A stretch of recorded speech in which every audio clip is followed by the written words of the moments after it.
Joining me now is founder and executive director of the National Security Institute, Jamil Jaffer, and CNN military analyst, retired Colonel Cedric Leighton. Let's talk about the scope of the issue. Trump is saying that Nigeria is allowing the slaughter of Christians. Do we know if this is true and the extent this might be happening? Well, certainly Nigeria is not allowing the slaughter of Christians or Muslims for that matter. In fact, the Nigerian government is working very hard within the resource constraints that they have to actually fight Boko Haram, which is the main group that is actually attacking mainly Christians, but they're also attacking Muslims in the northern part of the country. So what you're seeing is really a state trying to provide counterinsurgency forces to the region and trying to engage in counterinsurgency operations. Success? No, they're not there yet. They definitely have some problems getting this, taking care of this from a mission standpoint. But the issue is that the Nigerian government needs help, not an occupying force to come in there. Boko Haram has been a terror for a very long time. The Nigerian government has responded, and they're actually shocked. They're mulling an invasion to their country for this very reason. What is the best course of action to deal with what's going on? Yeah. Well, look, there are really two or three different issues going on in Nigeria. You've got Boko Haram in the north, you've got bandits in the northwest, you've got a fight between farmers and herders, people who are nomadic tribesmen who have long been in conflict. It's really, there are religious dynamics to it, but a lot of it is really about economics and resources. And so what the government really needs, I think to Colonel Leighton's point, is exactly right.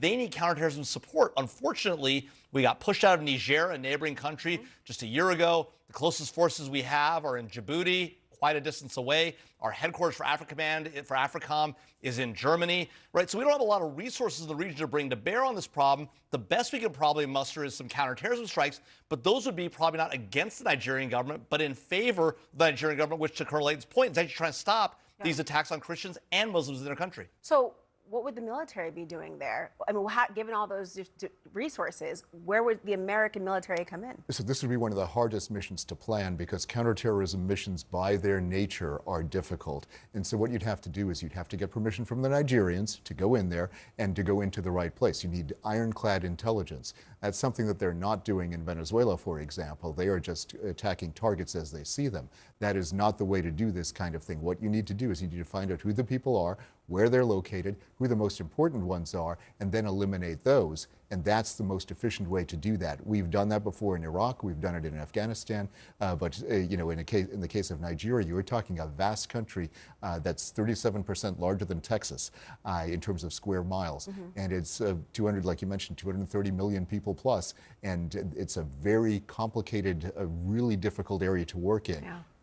Concrete intelligence requires trust, and getting permission from a government that they want to deploy these resources would require total lockdown and information. Do we have that? Well, it doesn't look like it, right? I mean, our resources in the region are constrained. We've largely sort of taken our hands off the tiller when it comes to counterterrorism efforts around the globe. For the better part of a decade, we've been downplaying and downtrending our counterterrorism missions. We've had a few successes here and there. We got Ayman al-Zawahiri, right? We got Qasem Soleimani, right? We've been our partners, the Israelis, the Middle East, have been very successful against a number of terrorist groups in their region. But in Africa and frankly in Southeast Asia as well, we have reduced our counterterrorism footprint in part because we had multiple administrations who said we need to focus here at home, including President Trump on the campaign trail. So it's actually good to see President Trump getting more concerned about terrorism in our hemisphere with efforts against Venezuelan drug traffickers who he's cast as terrorists, and frankly the real terrorists, Al-Qaeda and the Islamic State, who are operating actively in a range of parts of the world, including predominantly in West Africa. We see them about to take over the government in Mali. That's a huge problem, and we've taken our eye off that ball. Of course, narco-terrorism, we're waiting for information from the administration for transparency as to what's happening on those boats, who's there. We do require due process in this country. You were agreeing? Well, yeah, in fact, what Jamil is saying is absolutely right, because, we could see within days the takeover of the country of Mali, which is to the northwest of Nigeria, and that would mean that Al-Qaeda sympathetic people are going to actually be in charge of a country for the first time ever, and they're going to be able to use that as a springboard for attacks in the rest of Africa